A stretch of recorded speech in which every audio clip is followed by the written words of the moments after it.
What happens when healing becomes a performance and when your deepest wounds turn into content? Well, Aubrey Marcus recently released 2 emotionally charged podcast episodes, one with his ex-fiance Whitney and another with Dr. Richard Schwartz, the founder of Internal Family Systems. And while on the surface, these episodes look like spiritual vulnerability, something to me didn't feel quite aligned, and there's a tension between the truth he's speaking and the way that he's speaking it. I followed Aubrey's journey for a very long time, from his plant medicines to polyamory, from conscious masculinity to mythic storytelling, and he's built a powerful platform around exploring the human psyche. And I'll give him credit. He does bring a lot to the table that many influencers don't. He cries on camera, he speaks of heartbreak, betrayal, shadows, and even soul retrievals, and that takes a lot of courage. But courage alone, that doesn't equal clarity. In these 2 episodes, what's striking isn't what Aubrey shares, it's how he shares it. His guests, Whitney and Dr. Schwartz, they offer presence, groundedness, and sometimes silence. Aubrey, on the other hand, often speaks in layered metaphors, mythical symbols, and poetic abstractions. And this raises a deeper question. Is he processing his pain or performing it? And to be clear, this isn't about tearing someone down. I know firsthand how hard it is to integrate my trauma, identity, and love, especially doing it in a public forum. But when emotional release becomes a ritualized broadcast, when your audience is witnessing what should be sacred inner work, we have to ask, where does authenticity end and branding begin? And in this video, we're going to explore that blurry line. So this is what we're going to unpack. Number 1, when emotional vulnerability stops being real and starts becoming performance. Number 2, the parts of Aubrey's message that deeply resonated and the parts that felt like deflection. And lastly, what we can all learn from doing the real work of healing in a world obsessed with being seen. Because real integration isn't always pretty, it's not always poetic, and sometimes the most powerful healing happens in silence. All right, so there's something undeniably beautiful about watching someone open their heart in front of millions. And when it's done with honesty, it can be medicine, not just for the speaker, but for all of the witnesses. But there's a fine line between vulnerability and performance. And in both of these episodes, especially the one with Whitney, we see Aubrey walking that tightrope. On one hand, he's still clearly processing the pain of the breakup.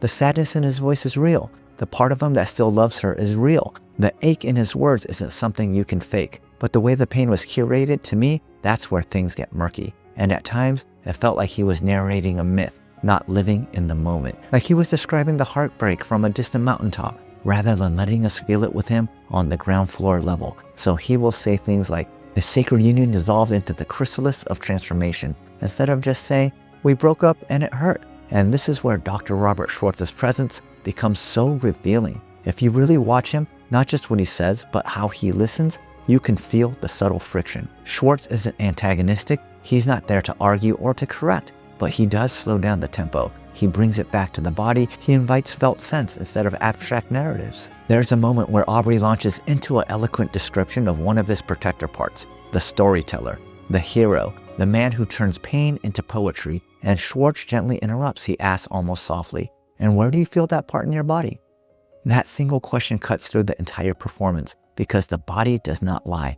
The body doesn't care about branding or poetics or narrative arcs. And you can almost see the conflict in Aubrey in that moment. He pauses, he shifts, his words begin to slow down, and for just a second, we get him. Not the teacher, not the myth maker, but Aubrey, the man. Schwartz keeps doing this throughout the episode, inviting Aubrey back again and again into direct experience. And every time, Aubrey meets him about halfway until the discomfort begins to creep in and the poetic part starts taking over again. It's both subtle and human, and it's something we all do when vulnerability becomes too raw. And what makes Schwartz such a masterful presence isn't just his technique, it's his embodiment. He doesn't need to say a lot because his beingness speaks louder. He's not selling us a story. He's not repackaging pain into transformation. He's just sitting with it. And that contrast to me makes Aubrey's performance stand out even more. Again, this doesn't mean Aubrey's being fake. It means he's still in it.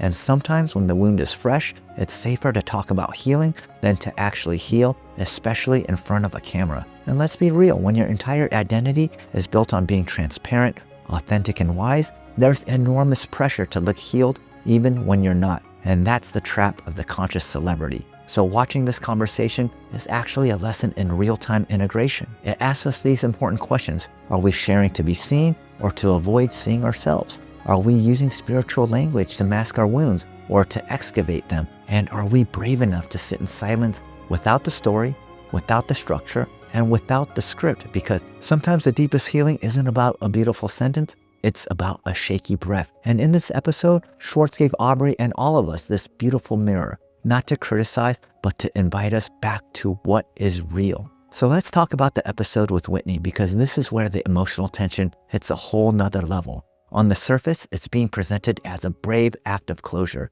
Two exes just sitting down, facing each other, opening their hearts in front of the world. And yes, I admit, that takes a ton of courage. There's vulnerability in simply showing up for this kind of conversation. But as the dialogue begins to unfold, something else starts to emerge. A subtle but persistent feeling that Aubrey is managing the story more than he's feeling the truth. And the moment that really sets the tone is when he opens up with polished pain. He says things like, "We came here to complete a karmic cycle," or "This was never a mistake, it was an initiation." And while there's a poetic resonance in those words, there's also a performance in how they're delivered. They sound rehearsed and tidy and way too meta for the messiness of this heartbreak. Meanwhile, Whitney is sitting across from him, and her voice is quieter, her energy more grounded, and you could feel that her nervous system is still holding on to some of the tremors of what's happened between them. She's not performing. She's not curating the experience. She's living in real time. And when she gently pushes back and says, "It never felt safe. I didn't feel like there was room for all of me," that's not poetic. That's just real. And you could see Aubrey trying to hold it, but also subtly reframe it. He listens, but then he pivots back into the narrative, back into the soul contract, back into why it all had to happen. It's not that what he's saying is false, but it's protective. It's a shield of philosophy to avoid the rawest edge of personal accountability. And there's even a moment when he seems to almost console himself more than her, like he needs to be seen as a wise man navigating heartbreak with elegance. But Whitney, she doesn't need a guru. She needed a partner who can meet her in presence, not performance. And this is where Dr. Schwartz's quiet brilliance really shines. In subtle ways, he redirects the focus towards Whitney's experience. He models a kind of holding space that Aubrey struggles to give her. He reflects back what's being said without reinterpreting it. And that contrast is revealing. Because while Aubrey speaks in cosmic metaphors, Schwartz is listening to the actual human in the room. And it made me wonder about myself. How often do I jump into storytelling mode to avoid the discomfort of just being wrong? How often do I spiritualize my failures so I don't have to feel the shame? And there's a lesson here that cuts way deeper than the breakup itself. Conscious relationship isn't about how well you can explain your wound. It's about how willing you are to stay present when they are exposed. So many of us, especially those in spiritual spaces, are trained to alchemize pain into poetry, to turn every shadow into a workshop, every argument into an archetype, every loss into a learning. But sometimes healing begins when we stop narrating and start noticing. Whitney doesn't need another soul story. She needed a sense of safety, and that wasn't something Aubrey could give her. Not because he didn't care, but because his system was still more optimized at being understood than being attuned. It's a hard pill to swallow for all of us, because how often do we show up in conversations trying to be the most enlightened version of ourselves instead of just being real, raw, and willing to mess it up? This section isn't about blaming Aubrey. It's about recognizing a pattern that shows up in all of us when our identity overly gets wrapped up about being the conscious one. And maybe the real courage isn't sitting down for a filmed conversation. Maybe the real courage is in saying, "I didn't know how to hold you. I'm sorry, and I'm still learning." And that's a confession that would have changed everything for me as I'm watching these podcasts. So here's something that I really want to talk about, and it's the myth of the perfect healer. And there's a quiet myth woven through the entire spiritual and self-help world. And this interview between Aubrey and Dr. Schwartz brings it right to the surface. It's the idea that if someone is a healer, they must be healed. That if someone teaches transformation, they must have already transformed. That if someone guides others towards wholeness, they must be living in wholeness 24/7. And this interview cracks that illusion wide open, not because of anything Dr. Schwartz says, but because of how Aubrey struggles to show up in his presence. So let's zoom in. Dr. Schwartz, the founder of Internal Family Systems, shows up with this rare frequency. Grounded, calm, curious. He doesn't need to flex his credentials or use poetic language. He's just there, listening, gently naming what he sees. And what he sees, without ever being aggressive, is that Aubrey is still organizing his healing around his performance. And when Aubrey talks about spiritual growth, it's always epic. It's always cosmic, initiations, ancestral pain, karmic unfolding. But when Dr. Schwartz reflects back what he hears, he does something simple and powerful. He keeps bringing the conversation back to the parts of Aubrey that are still afraid. He doesn't try to fix Aubrey. He just tracks the part that wants to be good, the part that wants to be free, and yes, the part that wants to be seen as wise. It's not an attack. It's a subtle nudge towards integration, because being spiritual isn't the same as being whole, and that's what's so revealing. Aubrey is clearly intelligent, deeply introspective, and has done a ton of work, but he's also still caught in a trap, the need to be perceived as someone who's done the work. And the more pressure you feel to appear healed, the harder it is to let the parts of you that are still hurting to come to the surface. And that's the paradox of performative healing. You speak the right words, you make the space for the emotions, but the deeper vulnerability, the messy, clumsy, non-heroic truth, that still stays hidden. And to be fair, that's not just Aubrey's struggle, that's mine too. Because when your whole identity is wrapped up in helping others heal, there's often no room left to fall apart yourself. You become a brand, a leader, a teacher, and if you're not careful, you become untouchable, even to yourself. And that's why Schwartz's approach is so refreshing. He models something rare, a healer who doesn't need to be right or impressive or elevated. He just shows up with presence, with humility, with curiosity, and ironically, it's that humility that is healing, because when you're in the presence of someone who's not trying to be the expert, your system relaxes, the masks fall, the deeper truth can now come out. So what's the takeaway here?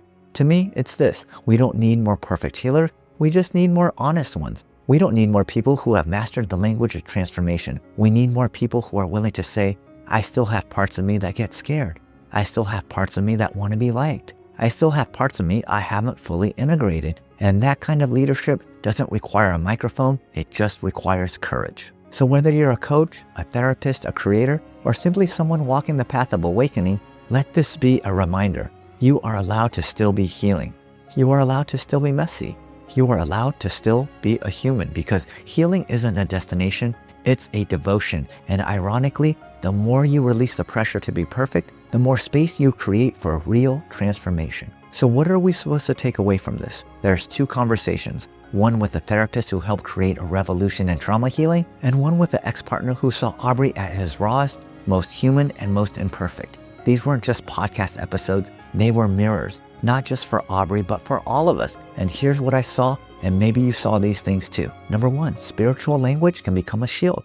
It's easy to mistake eloquence for embodiment, to assume that if someone can speak about healing in beautiful ways, they must have integrated the lesson. But there's a difference between talking about your wounds and talking around them. And in both episodes, we see moments where Aubrey's words are polished, but his presence is tight. His energy is guarded. He's saying the right thing, but the body is not relaxed. The heart isn't quite open. It's not a judgment, it's just a reminder that the body doesn't lie. And when someone's still defending or proving or narrating their own goodness, they may still be protecting a part of them that hasn't fully been held yet. Number two, we all have parts that want to be seen as good.